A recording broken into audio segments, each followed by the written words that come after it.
Bonjour à toutes et à tous et bienvenue pour cette vidéo de déballage du Doogee X5 Max Pro, un smartphone de 5 pouces. Alors Doogee n'en finit plus de nous rajouter des qualificatifs après son X5. On a vu le X5, on a vu le X5 Pro, on a vu le X5 Max, et bien maintenant c'est au tour du X5 Max Pro de faire son apparition. La présentation complète du téléphone sera réalisée dans une prochaine vidéo. Pour l'instant, on va s'attaquer à la boîte et à son contenu. Alors une boîte, tout ce qu'il y a de plus basique, forme rectangulaire, avec un couvercle noir, donc logoté Doogee avec le nom du modèle. Sur les côtés, même chose, on va trouver les noms du modèle, le nom de la marque Doogee.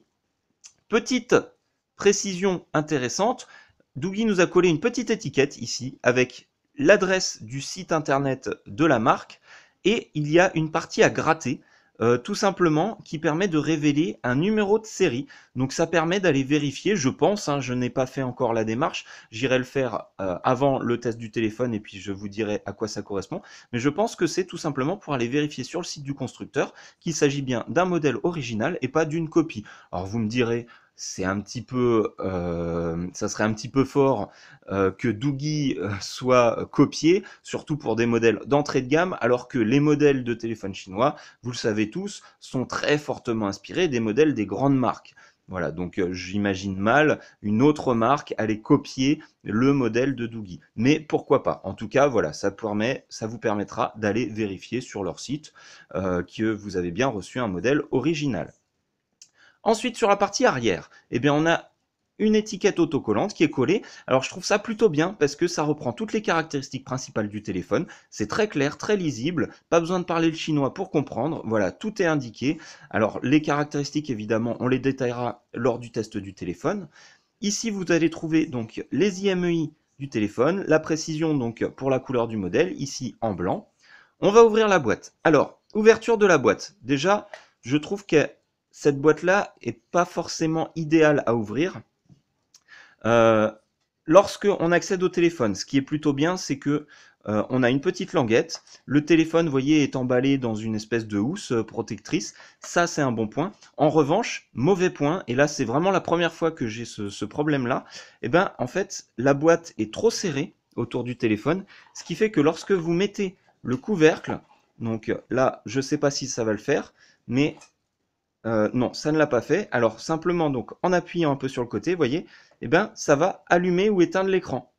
Vous voyez, il suffit qu'on prenne un petit choc et automatiquement ça va appuyer sur le bouton on-off. Donc c'est embêtant parce que d'une part pendant le transport, si jamais vous voulez remettre votre téléphone dans la boîte, eh bien, ça risque de l'allumer et du coup le téléphone va se décharger. Et puis d'autre part, et ça c'est vraiment le point le plus important, lors de l'expédition du téléphone, s'il n'est pas correctement emballé et protégé, ça veut dire que avec des chocs, vous risquez d'avoir de la casse à l'arrivée du modèle, notamment sur les côtés. Voilà, c'est important à prendre en considération. Alors, une fois qu'on a dit ça, on enlève le téléphone pour accéder donc au fond de la boîte. Donc il y a un cache en carton tout simple à enlever. Et à l'intérieur, on va trouver un chargeur secteur en prise française. Donc chargeur secteur qui est donné pour du 1000 mAh, donc 1 ampère. Donc c'est un téléphone qui n'est pas prévu pour de la charge rapide. On continue avec le câble USB, micro USB. Voilà, tout ce qu'il y a aussi de plus simple. Un manuel d'utilisation, alors en papier glacé, avec des photos en couleur. C'est plutôt sympathique. Vous avez un manuel multilingue, donc ici avec le français. Donc voilà, c'est plutôt sympa, plutôt clair, lisible. Les photos, c'est pas mal. Voilà, ça change un petit peu des manuels d'utilisation en noir et blanc sur du papier fin comme du papier à cigarette. Voilà, là c'est un petit peu plus classe.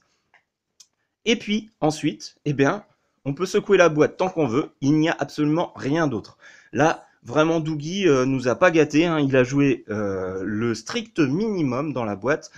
On n'a pas de film protecteur, on n'a pas d'écouteurs, absolument aucun autre accessoire, pas de coque de protection. Donc vraiment, là, on a la boîte la plus simple possible pour un téléphone. Espérons que les économies réalisées par Doogee sur le contenu de la boîte, eh bien, ça lui ait permis de mettre des composants de meilleure qualité dans son téléphone.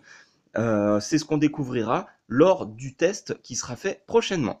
Voilà, j'espère que cette vidéo vous aura été utile et agréable. Comme toujours, n'hésitez pas à laisser vos commentaires, à partager, à liker et à vous abonner à ma chaîne pour suivre toutes mes prochaines présentations. Merci à toutes et à tous d'avoir suivi cette vidéo et je vous dis à très bientôt. Au revoir.